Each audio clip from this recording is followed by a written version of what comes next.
Halo semuanya, Assalamualaikum warahmatullahi wabarakatuh. Perkenalkan, nama saya Diana Hana Fauzia dari program Studi Ilmu Komunikasi Public Relations. Kali ini saya akan bahas mengenai 10 macam teori komunikasi massa menurut para ahli. Ada apa aja sih? Yuk simak video berikut ini. Oke teman-teman, sebelum kita bahas 10 teori komunikasi massa, kayaknya kurang afdol nih kalau kita belum tahu apa sih definisi dari komunikasi massa itu sendiri. Definisi komunikasi massa yang paling sederhana dikemukakan oleh Bittner, yaitu mass communication is message communicated through mass medium to a large number of people. Yang berarti, komunikasi massa adalah pesan yang dikomunikasikan melalui media massa pada sejumlah orang. Dari definisi tersebut dapat diketahui bahwasanya komunikasi massa itu harus menggunakan media massa. Jadi, sekalipun komunikasi itu disampaikan kepada halayak yang banyak, seperti rapat akbar di lapangan luas yang dihadiri oleh ribuan, bahkan puluhan ribu orang, jika tidak menggunakan media massa, maka itu bukan komunikasi massa. Nah, sekarang kita bahas mengenai 10 macam teori komunikasi massa menurut para ahli. Teori yang pertama yaitu teori jarum hipodermik atau hypodermic needle theory.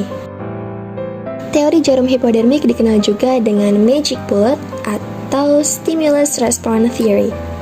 Disebut sebagai jarum hipodermik karena teori ini dikesankan seakan-akan para audiens bisa ditundukkan dengan pemberian informasi sesuai dengan apa yang dikehendaki oleh media. Sebagaimana diibaratkan obat yang disimpan dan disebar ke dalam seluruh tubuh melalui jarum suntik.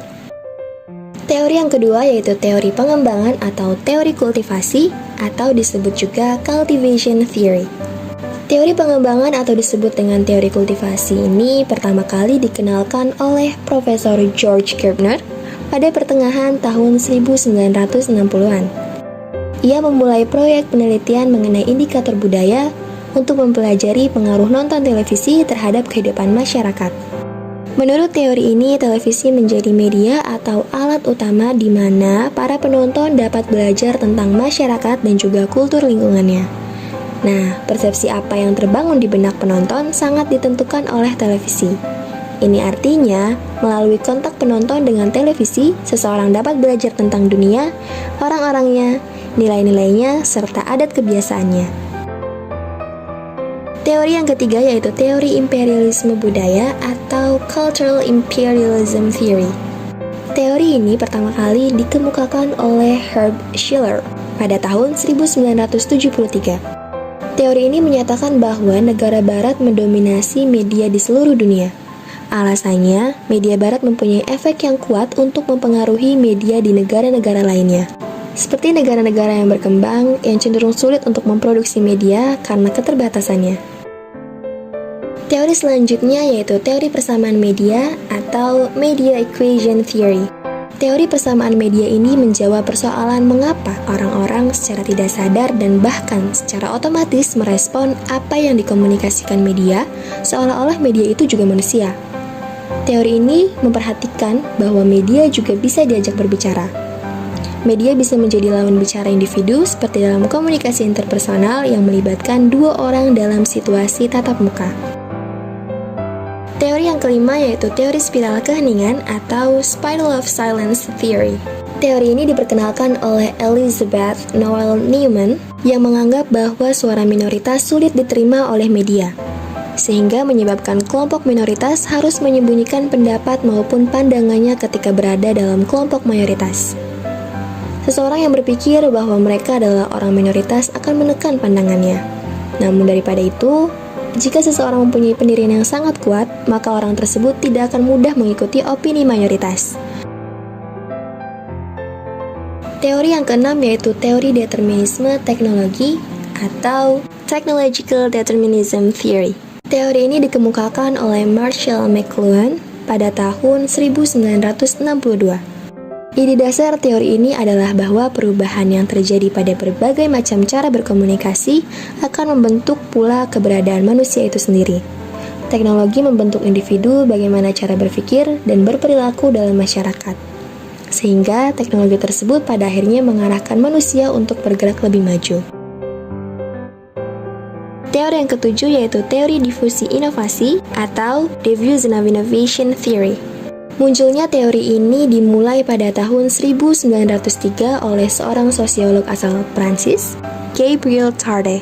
Menurut teori ini, sesuatu yang baru akan menimbulkan keingintahuan masyarakat untuk mengetahuinya. Seseorang yang menemukan hal baru cenderung mensosialisasikan dan menyebarkannya. Jadi, teori ini menitik beratkan bahwasannya manusia ketika menemukan hal baru cenderung akan membagikan informasi tersebut kepada orang lain melalui media massa.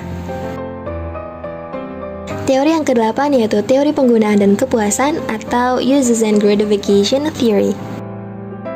Teori penggunaan dan kepuasan ini digagas oleh Herbert Blumer, Elihu Katz, dan Michael Gurevich. Teori ini merupakan kebalikan dari teori jarum hipodermik, yang dimana dalam teori jarum hipodermik, media sangat aktif dan berpengaruh besar, sementara audiens berada di pihak yang pasif. Sementara dalam teori ini ditekankan bahwa audiens aktif untuk menentukan media mana yang harus dipilih untuk memuaskan kebutuhannya. Teori yang ke-9 yaitu teori pengaturan agenda atau Agenda Setting Theory. Teori ini menciptakan public awareness atau kesadaran masyarakat dengan menekankan sebuah isu yang dianggap paling penting untuk dilihat, didengar, dibaca, dan dipercaya di media massa. Tokoh yang merumuskan teori ini adalah Bernard John, Maxwell Malcolms, dan Donald Shah. Teori ini didasari oleh asumsi para peneliti, yaitu bahwa pers dan media tidak merefleksikan kenyataan yang sebenarnya kepada publik, dan media lebih mengajak membahas suatu isu tersebut dibandingkan membahas isu-isu lainnya. Teori yang terakhir atau teori yang ke-10 yaitu teori media kritis atau Media Critical Theory. Teori ini berasal dari aliran ilmu-ilmu kritis yang bersumber pada ilmu sosial Marxis, yang dimana melihat bahwa media tidak lepas dari kepentingan, terutama syarat kepentingan kaum pemilik modal, negara, atau kelompok yang lebih kuat lainnya. Dalam artian ini, media menjadi alat dominasi masyarakat. Selanjutnya, teori kritis melihat bahwa media adalah pembentuk kesadaran. Representasi yang dilakukan oleh media dalam sebuah struktur masyarakat lebih dipahami sebagai media yang mampu memberikan konteks pengaruh kesadaran, dan sebabnya media dijadikan sebagai agen sosial yang dapat mempengaruhi masyarakat secara luas. Nah, itu tadi penjelasan dari 10 macam teori komunikasi menurut para ahli. Semoga video ini bermanfaat. Don't forget to like and comment. Terima kasih. Wassalamualaikum warahmatullahi wabarakatuh.